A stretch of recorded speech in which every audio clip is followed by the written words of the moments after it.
Bom dia, Wagner. Bom dia a todos que nos acompanham neste momento. Eu estou aqui no estúdio do Cidade, acompanhada pelo Dr. Rodrigo Nicásio, que é médico do CONSAMU e também membro do COI, que é o Comitê de Operações Emergenciais aqui da nossa cidade. Bom dia, doutor Rodrigo. Obrigada pela presença. Bom dia, Patrícia. Obrigado pelo convite e por mais essa oportunidade de falar para a população sobre esse tão temido coronavírus. Isso mesmo. Doutora, a gente já começa falando, então, em relação às medidas que foram tomadas, né, aqui pelo nosso município. Qual que é a nossa realidade agora em relação à estrutura da saúde? A gente está preparado para a pandemia do coronavírus? Bom, o estado do Paraná ele já vem se organizando há algumas semanas a partir de um COI centralizado lá em Curitiba, com um conjunto de ações macro-regionais, respeitando as centrais de macro-regulação, para preparar hospitais, equipes e referências para atender esta nova demanda. Já que é sabidamente conhecido que no dia a dia, na nossa rotina, a gente não tem sobra, não tem disponibilidade, por exemplo, de leitos de UTI. Isso é uma dificuldade histórica que a gente tem. Então, o estado do Paraná investiu no hospital universitário, né? Foram abertos 10 leitos de UTI. Semana passada a gente acompanhou a chegada de novos equipamentos, novos leitos e mais 20 leitos de enfermaria. A tão esperada UTI do Hospital Moacir Miqueleto em Assis Chateaubriand também está recebendo pacientes. Inclusive o SAMU acaba de deixar um caso suspeito lá, agora de manhã foi essa transferência, além de outros 18 leitos de enfermaria. Há uma expectativa de abertura de leitos novos no Hospital Bom Jesus, seriam 16 leitos de UTI, e dentro do espectro da macro regional oeste, ainda temos referências em Foz do Iguaçu e, a partir de um determinado número de pacientes, um reforço da estrutura também no Sudoeste. São números iniciais, né? O sistema da macro-regulação, dirigida pelo Dr. Fernando Sonomia, meu colega lá no CONSAMU, tem alimentado frequentemente a CESA em Curitiba sobre essa demanda. Já existe uma especificação nos cliques para identificar o que está chegando de caso novo de coronavírus, para que novos gatilhos, novas estruturas, novas equipes sejam disponibilizadas para atender essa demanda, já que o número de pacientes que de fato vão precisar de leitos é uma grande incógnita. E isso vai estar diretamente relacionado, Patrícia e espectadores, dos cuidados que tomaremos. Quanto mais disciplinados formos, quanto mais estivermos adeptos ao isolamento social, menor a quantidade de casos infectados, sobretudo nos pacientes de maior risco da terceira idade, com menor demanda de UTI. Daqui a pouquinho a gente volta, então, falando com o Dr. Rodrigo Nicásio em relação ao isolamento social, se ele muda, né, com a abertura do comércio, porque agora a gente vai com o Ivan Luiz conversar, então, com ele e também com o seu entrevistado. Ivan Nicásio, do CONSAMU. Doutor, eu quero te perguntar, com o isolamento social, com a abertura do comércio, as regras do isolamento social, elas mudam ou não? Não. Taxativamente, as regras não mudam. O isolamento continua sendo a regra, continua sendo a determinação para todos, principalmente aqueles pacientes submetidos à situação de risco. E a gente chama a atenção das pessoas que eventualmente acessem o comércio a partir de terça-feira, o façam de forma organizada, ordenada e, se estritamente necessário. Nós não devemos ter o comércio aberto para que as pessoas façam passeios com a família, visitar vitrines e tudo mais. O isolamento continua sendo a regra absoluta. A gente tem também perguntas de telespectador. Vamos ler então as perguntas aqui do telespectador. O objetivo do MEC com a suspensão das aulas é salvar vidas, porém não percebem que com o confinamento também provoca problemas como depressão e ansiedade. Quero voltar logo ao trabalho e aos estudos. Creio que, se tomarmos os devidos cuidados, não haverá perigo. Tenho depressão com esse confinamento. É o Eduardo, do Parque São Paulo. Doutor? É uma situação bastante difícil e previsível nessas situações em que pessoas que já possuem alguma doença de base relacionada aos aspectos de depressão, ansiedade, eles se exacerbem. A recomendação que é feita é que continuem a fazer uso regular das suas medicações, assim que possível reagende o retorno com seu médico assistente para eventuais ajustes. É preciso entender que a situação é grave, é uma pandemia, estamos todos sujeitos e que precisamos manter a disciplina de mantermos o confinamento.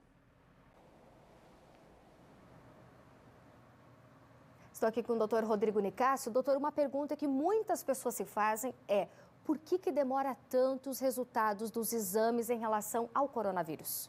Hoje nós temos toda a rotina de processamento desses exames feitos pelo SUS lá no Laboratório Central em Curitiba. Então, a equipe do secretário Tiago, da Vigilância Epidemiológica, tem toda a rotina de coleta, armazenamento adequado, traslado desses exames até a cidade de Curitiba, e lá o Estado, a central de laboratórios, recebe exame do Estado inteiro, né? O que tem feito com que a gente tenha alguma fila, que não acontece apenas no Estado do Paraná. O Estado de São Paulo tem mais de 25 mil testes em aguardo de resultado.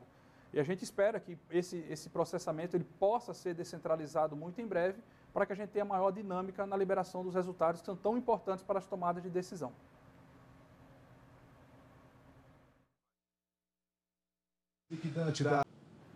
Isso, Ivan, a gente continua por aqui porque nós vamos ver mais uma parte aí do comércio, né, em relação às nossas telas que nós estamos apresentando para os nossos telespectadores, do que permanece aberto e o que permanece fechado e o que pode abrir. Nós temos ali, então, salões de beleza e centros de estética, salões de beleza, barbearias, clínicas de estéticas aberto com restrição. Unidade da Segurança Pública, delegacias, PROCON, delegacias aberto conforme o decreto estadual e o PROCON aberto com restrição. Alimentação, bares, restaurantes aberto com restrição, período ali diurno com 50% da capacidade com medidas de proteção sanitária e noturno apenas por meio do sistema de entrega. Pizzarias, lanchonetes, bares, botecos, açaiterias, sorveterias, food truck, tudo permanece fechado aqui em Cascavel. E nós vamos para mais uma pergunta dos nossos telespectadores. Neste momento a pergunta é sobre máscaras, doutor. A Marlene do Centro. Antes era para usar máscara só quem estava doente ou era da área da saúde. Agora, todo mundo, quando sair de casa, tem que usar. O que mudou, doutor Rodrigo? Essa é uma pergunta extremamente importante nesse momento em que vivemos, já que muitas respostas sobre o coronavírus, elas estão surgindo com o passar do tempo. Foi observado que alguns países da Europa, que desde o começo da epidemia já haviam disseminado o uso de máscaras comuns, estão tendo baixa transmissão, principalmente a partir de pacientes assintomáticos. Então, por isso, desde a quarta-feira, o ministro da Saúde já tinha dado uma previsão de que iria ser discutido esse tema para o Brasil. Na quinta-feira à noite foi publicada uma nota oficial do Ministério da Saúde incentivando o uso de máscaras de tecido, máscaras de TNT, pela população em geral. E na mesma noite, o município de Cascavel também adotou, por orientação do COI, a mesma medida. Ela tem um efeito de barreira diferente do que tem a máscara cirúrgica, ou até do que tem a máscara N95, mas está ajudando demais na evitar a propagação do vírus em algumas populações. Por isso, como a gente está num momento ainda ascendente da curva de contaminados, foi optado pelo uso da máscara de pano, máscara caseira, e a gente incentiva fortemente que as pessoas só saiam de casa portando uma máscara dessas comuns feitas em casa. Muita gente, ainda no começo da epidemia, foi às farmácias, foi aos supermercados, foi às empresas de material hospitalar e compraram máscaras cirúrgicas. Então, o pedido que a gente faz é que quem tenha, porventura, estoque de máscara cirúrgica em casa, doe para a Secretaria de Saúde, doe para o Hospital Universitário, doe para o Consamu, porque essas máscaras são de indicação, sim, ainda exclusiva dos profissionais de saúde, dos pacientes infectados, de quem cuida de alguém infectado. E a gente sabe que existe uma possível dificuldade de disponibilidade de EPI em breve, já que a China é o principal produtor e os Estados Unidos estão indo lá com aviões em sequência e comprando e trazendo absolutamente tudo para lá. Então, é uma medida de precaução que a gente dissemina, recomenda e reforça à população. Obrigado, doutor. Muito obrigada ao Márcio. E aqui a gente segue com as perguntas dos nossos telespectadores. Temos mais uma pergunta aqui. As lojas de roupas, como vai funcionar os provadores? Como vão higienizar cada peça de roupa que alguém provar? Será que vai dar certo? A Rosângela do Parque Verde, a dúvida sobre a abertura em relação ao comércio de forma gradativa, doutor Rodrigo?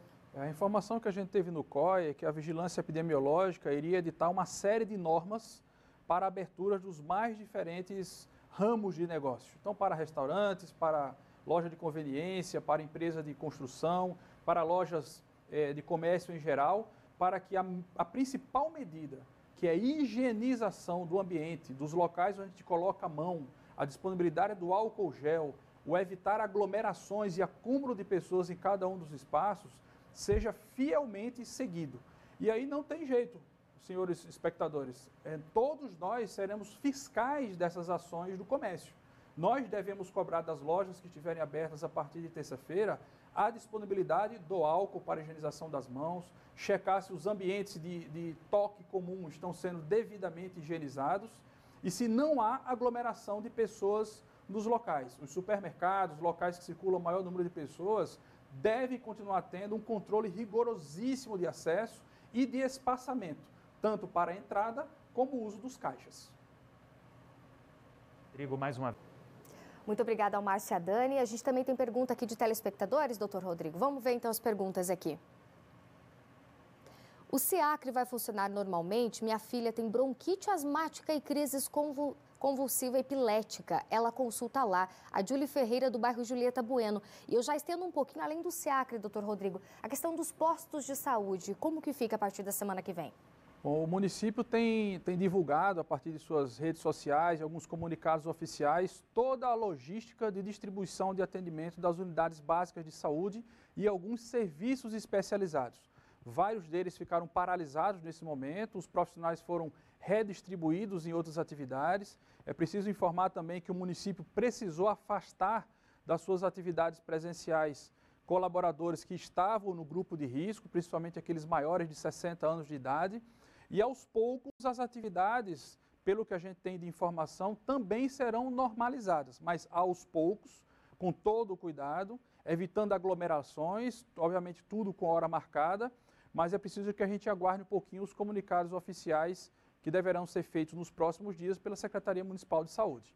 Doutor Rodrigo, em relação, por exemplo, muita comparação, principalmente no início da pandemia, a gripe e o coronavírus. É uma gripinha, não vai passar de uma gripe. Não, o coronavírus é mais perigoso, ele age de uma forma mais rápida no organismo. O que a gente tem de verdade nessa comparação gripe e coronavírus? O coronavírus é mais um dos agentes infecciosos causadores de gripe, né? E que pode causar o que a gente chama no meio médico, né, de uma síndrome respiratória aguda grave, que são esses quadros mais dramáticos, que precisam de intubação, ventilação mecânica e que acabam muitas vezes levando o paciente ao óbito.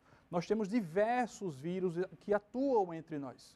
O mais comum, que a gente chama atenção, que já tivemos uma grande crise há alguns anos atrás, é o H1N1, né, que acaba sendo o alvo principal dessa campanha de vacinação, já que já é conhecido também alguns grupos populacionais de risco que necessitam ser vacinados, e esse ano, inclusive, foram vacinados precocemente, para que a gente tenha, sobreposto essa crise do coronavírus, um outro foco de H1N1, da H3N2, alguns outros vírus respiratórios que circulam entre nós. O que chama atenção, e por isso tanto cuidado, tanto isolamento, uso de máscara, é o altíssimo poder de transmissibilidade que o coronavírus possui. Muito mais rápido e muito mais fácil do que outros vírus.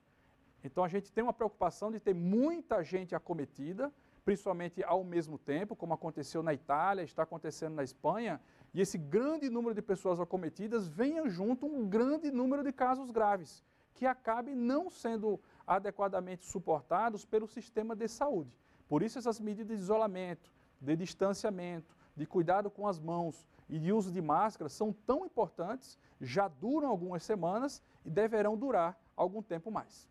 Doutor Rodrigo Nicastro participando com a gente. Eu tenho uma pergunta agora que chega também de telespectador. A nossa preocupação